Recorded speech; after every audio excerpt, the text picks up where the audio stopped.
How I trained my brain to think in English. My name is Lena Parker. I'm 22 years old and I live in San Diego, California. I'm a university student studying marketing, but there's something about me that might surprise you. I've struggled with English for years, not just speaking English, but thinking in English. You might wonder, Lena, aren't you in the US? Don't you speak English every day? Yes, I do. But speaking English and thinking in English are two different things. Let me tell you my story. My struggle with thinking in English. I grew up in a multilingual home. My mom is from France, and my dad is American. At home, we mostly spoke French. Even though I learned English in school, my brain always thought in French first. If someone asked, "How was your weekend?"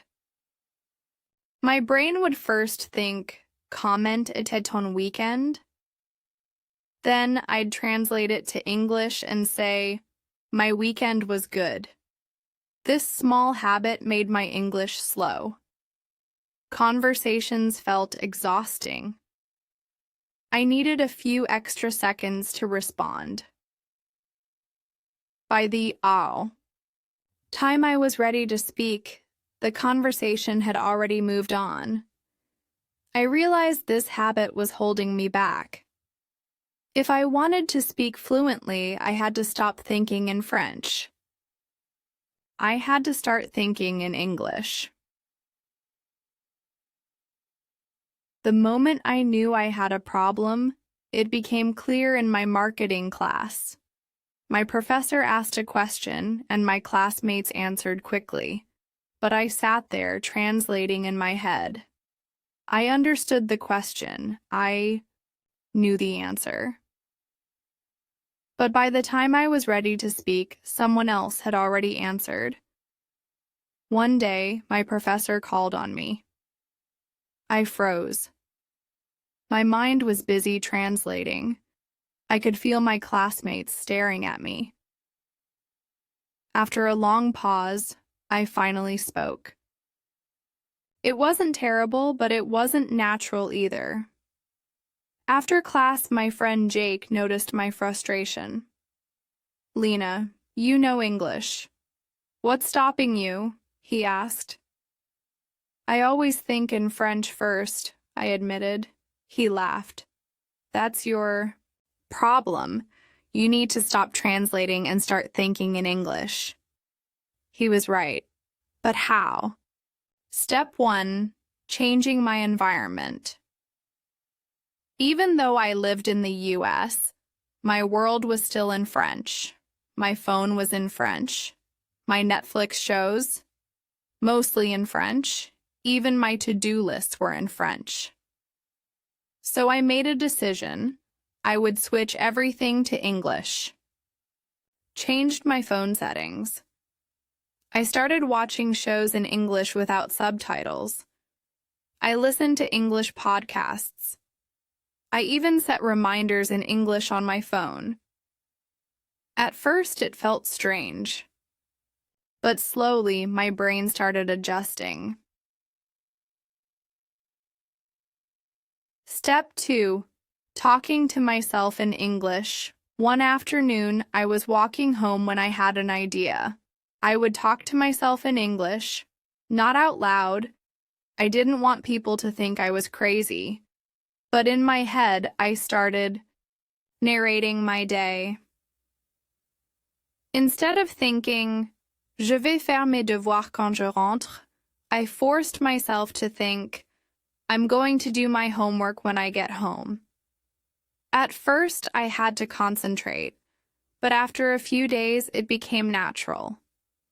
My brain started processing things in English.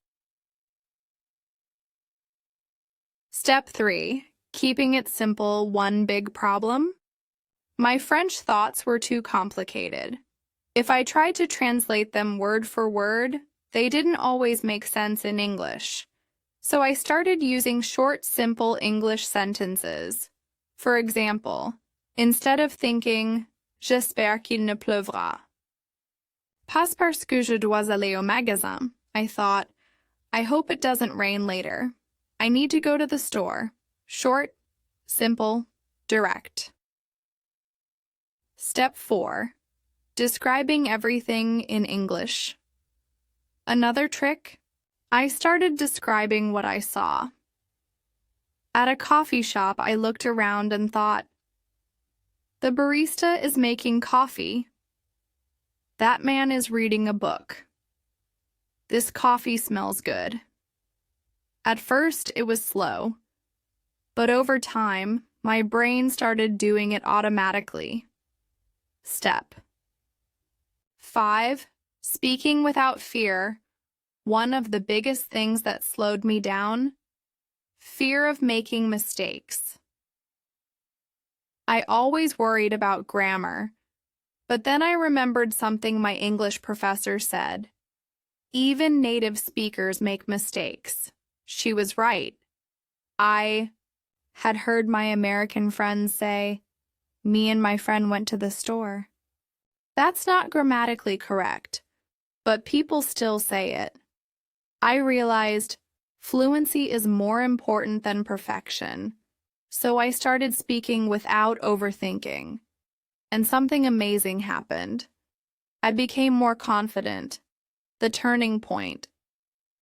A few months later, something changed. I was in a group discussion in class. The professor asked a question, and before I even realized it, I answered. No translating. No hesitation. It felt natural, automatic. The biggest test, public speaking. Later, I had to give a presentation in front of my entire class. I was nervous. I worried that under pressure my brain would switch back to French, so I prepared differently. Instead of writing my speech in French and translating it, I wrote it directly in English. I practiced out loud. I recorded myself. I listened back. On the day of the presentation, I took a deep breath, and I spoke. No translating. No fear. The words came naturally. That's when I knew. I wasn't just speaking English, I was thinking in English. Overcoming challenges, of course, the journey. Wasn't perfect. Sometimes when I was tired, my brain wanted to go back to French, and some words, they still stumped me. So I kept a notebook. Whenever I struggled with a word, I wrote it down. Every night before bed, I reviewed my list. Little by little, those words became part of my thoughts. Another challenge? Talking to fast native speakers. At first, it was overwhelming, but I developed a strategy. Instead of focusing on every word, I focused on the meaning. For example, if someone said, "Hey, wanna grab a bite?" I didn't stop and think, what does grab a bite mean? I just understood they were inviting me to eat. This helped me stop overanalyzing and just go with the flow. The moment I knew I had a problem, continued. One day, my professor called on me. I froze. I knew the answer, but my brain was busy translating. I could feel my classmates watching me, waiting. After what felt like forever, I finally spoke. It wasn't terrible, but it wasn't natural either. After class, my friend Jake noticed my frustration.